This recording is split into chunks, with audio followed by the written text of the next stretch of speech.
What's up, everybody? This is the Disciple Rick coming to you with another podcast. And as I always say before we get started, I'd like to ask you to hit that like and subscribe button. That way we get this out in the algorithm to folks when they do their search. Well, as requested, I am going to do a little series of things called Elder Stories, as you can see in the title. Tell you some of the things that I know and experience as an elder. Some interesting things. Now, look, I want to say this from the jump, and I probably have to say this at the beginning of every one. This is my little disclaimer. First off, number one, I do not have any salacious stories like wife swapping. Okay, I would never experience that. Thank goodness. I never had to sit on anything related to that in my area. Again, thank goodness. I know that stuff did happen, but I never had any of those. So you won't get that salacious type stuff. Never dealt with any direct demon stuff like, the Smurf jumping off the chair and walking out the hall. Never had to deal with any of that stuff like that. So you won't get any of those things. All right? So that was not part of what I experienced. I was an elder for 15 years, and I did experience a lot of things, but not that. Now, the other thing, what I'm saying here either happened to me directly, I was directly involved with, I was peripherally involved with, or it happened to a close friend of mine. So I'm telling you secondhand while he was telling me firsthand, these accounts. So that's something else I want you all to keep in mind.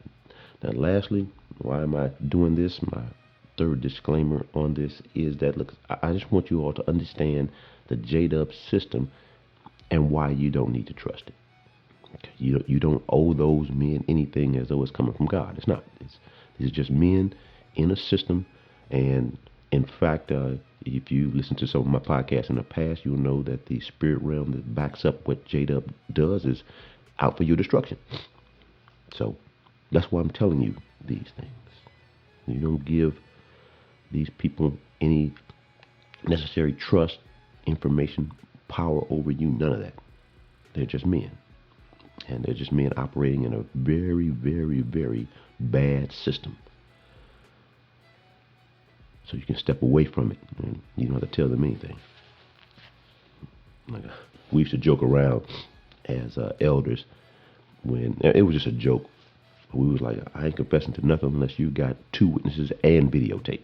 So, and that's what I'm gonna tell you. Don't confess to anything, because they rely on you to tell the truth as self-incrimination. That's how they really do most of their judicial committees. So if someone reported something, well, let's bring in your witnesses. And if it's one witness, well, it ain't worth nothing. See, you don't have to validate what they say. All right, so I'm going to tell you some stories. I'm going to tell you 3 stories. I'll probably just do them in threes, all right? That's the emphasis thing. Anyway, so that I don't take up a whole lot of time. All right, so let me tell you about this one story. Now, this one I was directly involved in. So there was an elder that I was kind of close to, pretty close to. And anyway, we were on a judicial committee for this one young lady.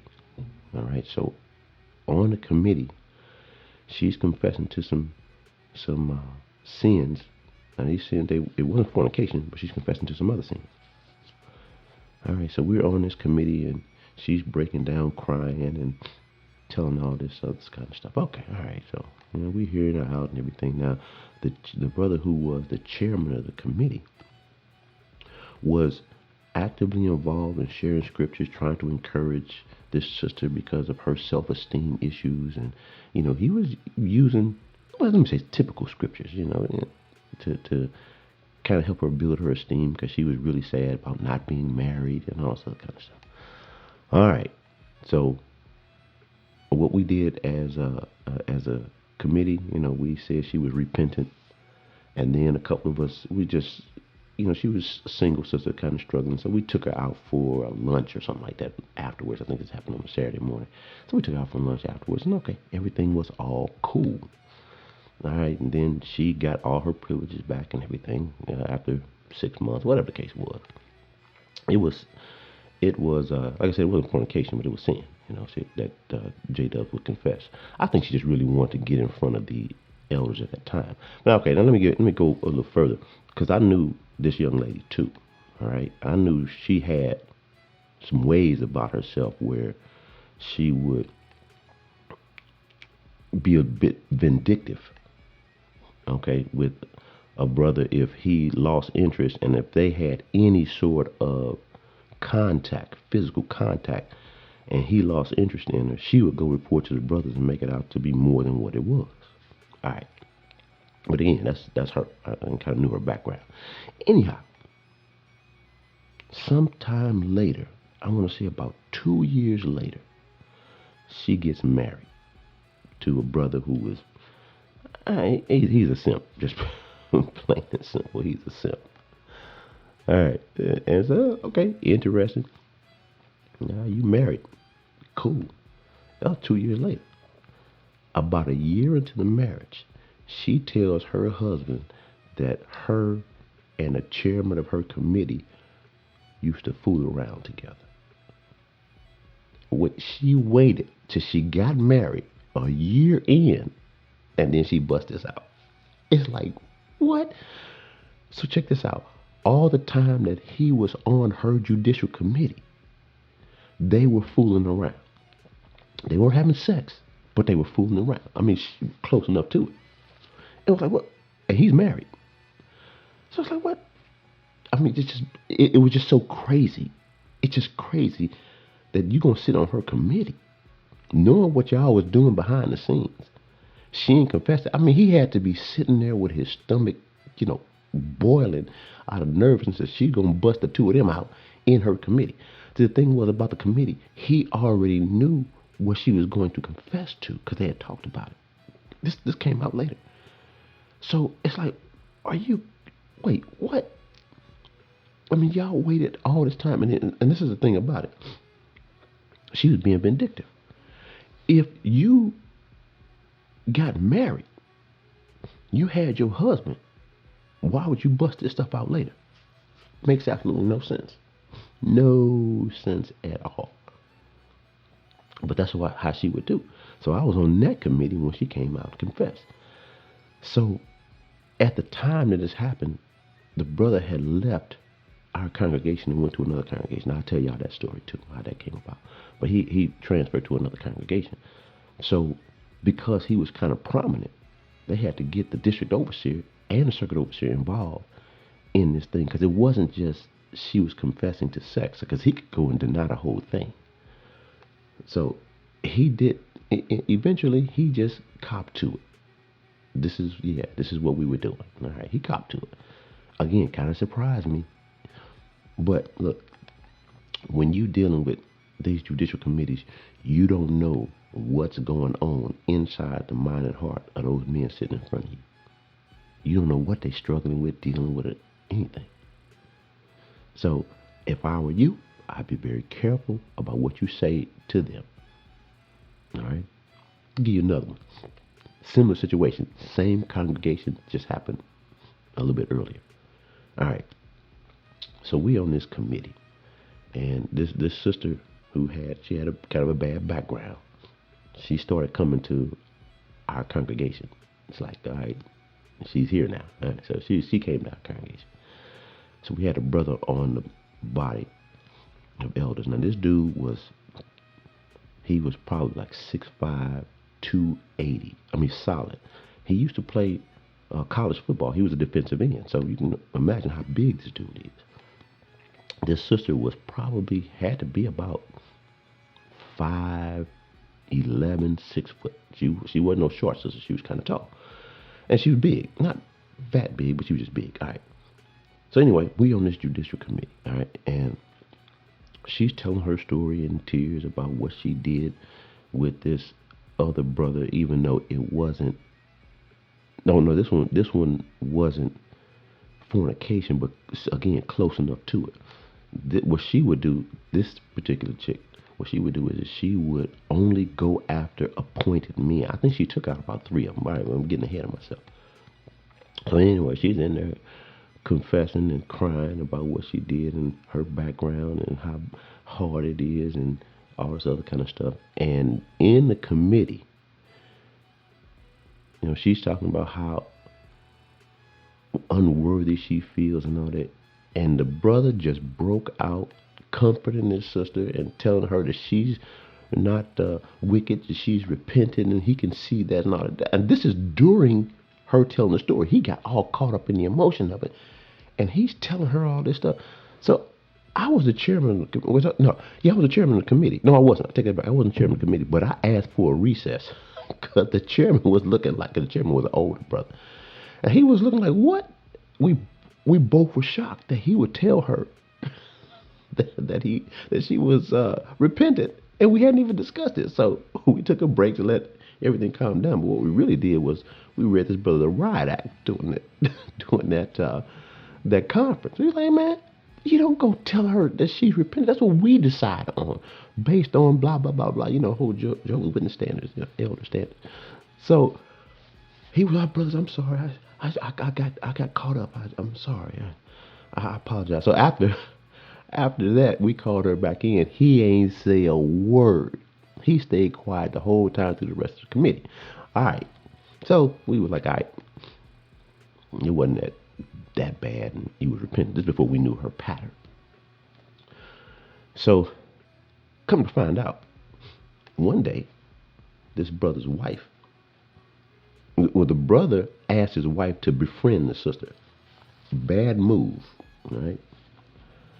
So she befriended her and, helped her out. So one day the wife is out of town. Now this is back before you can just pull up stuff on your phone or your tablet. We didn't have, you had the phone and have tablets back then. So you can just pull up, you have to go on the internet on your home computer. So she's looking for a job, and she asked to come over to use the computer. Now, the wife's out of town. The daughter is, I think may have been in her room, but she wasn't that young, but she was in her room, and the girl had been over before. But now she wants to come over when the wife's out of town. All right, cool. So what happens? She's looking for a job, and then they talking, and then they start playing and throwing water on each other and wrestling and all this other kind of stuff. And so she comes to us later saying that she felt uncomfortable and he was pressed against her and she could feel him. I said, boy, this is just ridiculous. So she said the dude told her that if he wasn't married, the two of them would be together. I said, you got to be kidding me. And he confessed to it. We had to remove him. But this was her, we found out later, this was her pattern. She would only go after brothers who were appointed to get them deleted. So eventually she got this fellowship, too. But yeah, those are things. You don't know what these brothers are thinking in their mind and heart. You just got to be careful when you deal with them. And why confess to them if they don't have two witnesses in the videotape? All right, so I'm going to throw this one at you, too. There was a committee, a judicial committee. I wasn't on this one. There was a sister that they had to meet with. I used to jokingly call her a career criminal because, like, every 2 years she was in front of a judicial committee for the same thing. I mean, just like every 2 years for as long as I had known her. She was older than me, and she was, rather attractive sister. In fact, my dad was even considering dating this sister. They had gone out a couple of times, and once I found out, I was like, yeah, Dad, maybe you want to look elsewhere. So you had to move him away from that. Like, nah, you don't fool with that. So, anyway, on one of the judicial committees that she was on, there was a brother there. He was single. And he was a little bit older, but he wasn't that much older. I mean, he probably was about 10, 12 years older than me. Anyway, this brother was chubby. I mean fat. He wasn't chubby. He was fat. He was single at the time, and then you got this attractive sister telling her story. So he's visualizing the whole time, and so then he starts asking off-the-wall questions about, who took her underwear off and what color were they and all this kind of stuff. And then, and the way they described it to me, He ain't looking at her asking. He's got his head back like he's imagining, and he's asking her these questions. She got so ticked off because it was very embarrassing, right? She got ticked off. She's like, "Look, this fellowship me, but I'm not answering another question to come out of this dude's mouth." So, so they had her go out and then read him the riot act and she's like, "Man, you don't ask them kind of questions." That was pretty embarrassing. That was really embarrassing.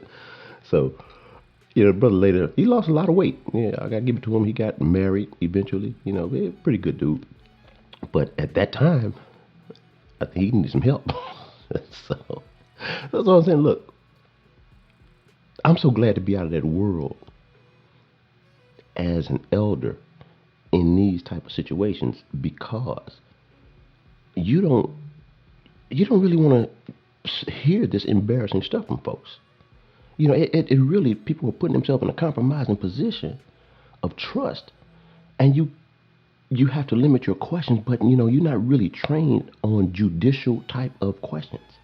That's why when I was an elder, I used to listen to recordings of Supreme Court cases, read appeal cases. From the U.S.